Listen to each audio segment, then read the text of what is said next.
राधे राधे मित्रों आज हम ज्योतिष ज्ञान श्रृंखला को आगे बढ़ाते हुए बात करेंगे कन्या लग्न में केतु का 12 भावों पर क्या फल होता है। मित्रों, केतु कन्या लग्न में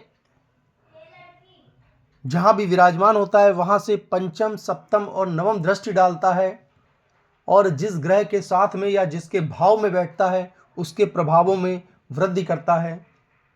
तो जानते हैं केतु जब लग्न में बैठता है तो मित्रों, शुरू करने से पहले आपको एक केतु का अच्छा सा उपाय भी बताएंगे कि आपकी जन्मपत्री में अगर केतु आपके जीवन में अच्छा फल नहीं दे रहा है तो मात्र एक शास्त्रोक्त छोटे से उपाय द्वारा आप कैसे अपने केतु से अच्छे परिणाम, शुभ लाभ अर्जित कर सकते हैं। आप हमारे चैनल पर बने रहिए और अभी जल्दी मैं आपको वो उपाय बताऊंगा। तो मित्रों, उससे पहले हमारे चैनल को सब्सक्राइब कर लीजिए, लाइक कर लीजिए, शेयर करिए। तो मित्रों चलो बात करते हैं। जब लग्न में केतु बैठता है तो ऐसे व्यक्ति बहुत बुद्धिमान, चालाक, चतुर, होशियार, दृढ़ निश्चयी होते हैं। यहाँ पर बैठे केतु की पंचम दृष्टि हमारे संतान और शिक्षा भाव को अच्छी करती है। सप्तम दृष्टि से हमारे पत्नी के सुखों में वृद्धि करती है और नवम दृष्टि से हमारे भाग्य को मजबूत करती है। हमारे भाग्य द्वारा हमारा जीवन में सफलता प्राप्ति होती है। मित्रों, द्वितीय भाव पर जब केतु बैठता है तो यहाँ पर बैठा केतु परिवार सुख अच्छा देता है किंतु परिवार में मतभेद की स्थिति उत्पन्न कराता है। वाणी अच्छी होती है किंतु उस वाणी से कहीं कहीं कटुता आती है। यहाँ पर बैठे केतु धन लाभ देते हैं और यहाँ पर बैठे केतु की पंचम दृष्टि हमारे रोग ऋण शत्रु भाव पर पड़ती है। हम शत्रु विजयी होते हैं। सप्तम दृष्टि से हमारे आयुष की वृद्धि होती है और नवम दृष्टि से हमारा कर्मेश मजबूत होता है, हमारा व्यापार अच्छा होता है, हमारी नौकरी अच्छी होती है। मित्रों, केतु जब चतुर्थ भाव पर तृतीय भाव पर बैठता है तो पराक्रमेश पर बैठा केतु उच्च का हो जाता है। यहाँ पर बैठा व्यक्ति पराक्रमी होता है, स्वाभिमानी होता है, किंतु उसको अपनी मेहनत, पराक्रम, स्वाभिमान का उचित फल नहीं मिलता। भाई बहनों का सुख होता है किंतु मतभेद की स्थिति उत्पन्न होती है। दृष्टि लाभ, यहाँ पर बैठे केतु पंचम दृष्टि से हमारे विवाह स्थान को मजबूत करता है, सप्तम दृष्टि से हमारे भाग्य को मजबूत करता है, किंतु ऐसे व्यक्तियों का भाग्योदय 40 वर्ष की आयु के पश्चात होता है और नवम दृष्टि से हमारे बड़े भाइयों मित्रों का लाभ प्राप्त कराता है। मित्रों, चतुर्थ भाव पर जब केतु बैठता है तो यहाँ पर बैठा हुआ केतु उच्च का हो जाता है। ऐसे व्यक्ति अपने जीवन में मेहनत के द्वारा धन अर्जित करते हैं और उस धन से भूमि, भवन, वाहन का, स्वयं का सुख अर्जित करते हैं। ऐसे व्यक्तियों की वेद पुराणों में भी अच्छी रुचि, शास्त्रों में अच्छी रुचि होती है। माता का सुख अच्छा होता है किंतु माता से कुछ वैचारिक मतभेद होते हैं। यहाँ पर बैठे केतु की पंचम दृष्टि हमारे आयु को बढ़ाती है, हमारे कर्म भाव को मजबूत करती है और नवम दृष्टि से हमारे खर्चों पर भी नियंत्रण लाती है। मित्रों, पंचम भाव पर जब केतु बैठता है तो यहाँ पर बैठा हुआ केतु स्वराशि का हो जाता है। ऐसे व्यक्ति को पुत्री संतान की अधिकता होती है, तंत्र मंत्र गूढ़ विषयों का जानकार होता है। ऐसे व्यक्ति शेयर सट्टा व्यापार से दूर रहें, अन्यथा उनको भारी नुकसान उठाना पड़ता है। यहाँ पर बैठे केतु मानसिक कष्ट भी देते हैं किंतु दृष्टि लाभ देते हैं। पंचम स्थान भाव पर दृष्टि उनकी हमारे भाग्य को प्रबल करते हैं। सप्तम दृष्टि से हमारे आय और भाई और मित्रों के में सहयोगात्मक वृद्धि करते हैं और नवम दृष्टि से हमारे लग्न को, हमारे आत्मविश्वास को मजबूत करते हैं। मित्रों, षष्ठम भाव पर जब केतु आकर बैठते हैं तो यहाँ पर बैठे केतु शत्रु विजयी हंता होते हैं, शत्रु हंता होते हैं, शत्रु विजयी होते हैं। यहाँ पर बैठे केतु रोग ऋणों में भी दमन करने वाले होते हैं। ऐसे व्यक्ति अच्छे राजनेता होते हैं। यहाँ पर बैठे केतु की पंचम दृष्टि हमारे व्यापार को कमजोर करती है। सप्तम दृष्टि से हमारे लग्न को, सप्तम दृष्टि से हमारे व्यय को बढ़ाती है और नवम दृष्टि से हमारे परिवार में कुछ मतभेद उत्पन्न करने वाली होती है। तो सप्तम भाव पर जब केतु आकर बैठते हैं तो यहाँ पर बैठे केतु द्विभार्या योग बनाते हैं। साझेदारों में साझेदारी अगर व्यापार आपका है तो ना करें, हानि की संभावना होती है।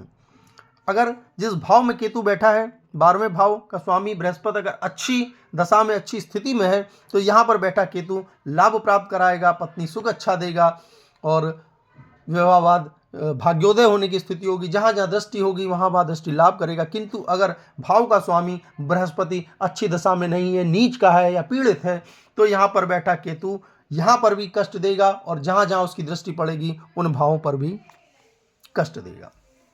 मित्रों, नवम भाव पर, अष्टम भाव पर जब केतु यहाँ पर आकर बैठता है, ऐसे व्यक्ति अपने जीवन में बहुत संघर्षशील होते हैं। जीवन भर उनको संघर्ष का सामना करना पड़ता है, शारीरिक और मानसिक कष्ट उनके पीछे लगे रहते हैं।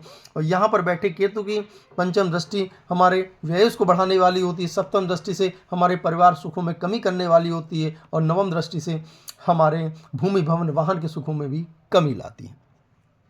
मित्रों, नवम भाव पर जब केतु बैठता है तो यहाँ पर बैठा हुआ केतु गुरु पुजारी की निंदा करने वाला होता है, धार्मिक कार्यों से दूर भागने वाला होता है, अच्छा फल प्राप्त नहीं होता, भाग्य में रुकावट आती है। यहाँ पर बैठे केतु की पंचम दृष्टि हमारे लग्न को, हमारे आत्मविश्वास को कमजोर करने वाली होती है, सप्तम दृष्टि से छोटे भाई बहनों के सुखों में कमी लाती है और नवम दृष्टि से हमारी शिक्षा और संतान के पक्ष में भी नकारात्मक प्रभाव देने वाली होती है।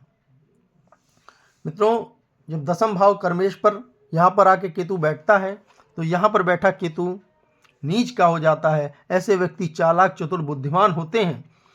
ऐसे व्यक्तियों को व्यवसाय से दूर रहना चाहिए। ऐसे व्यक्ति नौकरी में सफलता अर्जित करते हैं, वो अच्छे वकील, अच्छे राजनेता बन सकते हैं। और यहाँ पर बैठा केतु नौकरी में सफलता दिलाने वाला होता है। यहाँ पर बैठे केतु की दृष्टि लाभ हमको नकारात्मक मिलता है, परिवार के सुखों में कमी मिलती है। सप्तम दृष्टि से भूमि भवन वाहन में भी हमको नुकसान उठाना पड़ता है और नवम दृष्टि से रोग ऋणों के द्वारा भी हमारा व्यय कराता है।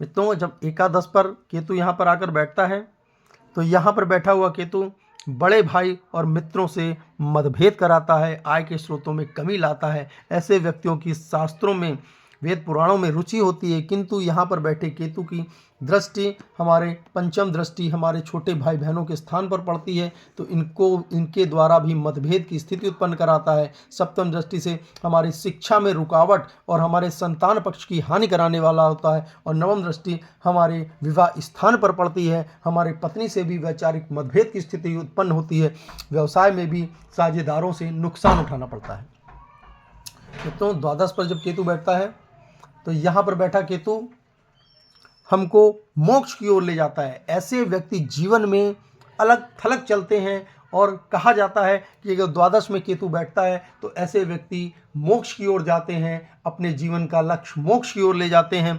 मोक्ष प्राप्त कराने वाला यहाँ पर केतु होता है। ऐसे व्यक्तियों को धन उपार्जन करने के लिए, परिवार के भरण पोषण के लिए विदेश जाने के योग भी मिलते हैं।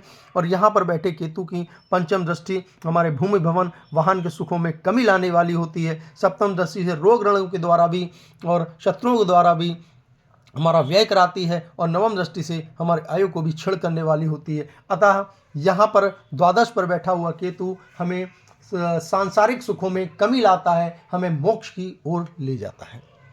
मित्रों, आज हमने केतु का कन्या लग्न के 12 भावों में जो प्रभाव आपको बताया, जैसा कि मैं आपको पहले भी बताता रहता हूं, हर बार बताता हूं कि ये जो फल आपको सटीक देखना है तो जब आपके जन्मांक में केतु की महादशा, अंतरदशा, प्रत्यंतर दशा आएगी, उस समय केतु का जिस ग्रह के साथ वो बैठा है या युति बना रहा है उसके अकॉर्डिंग जो आज मैंने आपको फल बताया वो आपके जीवन में घटित होगा।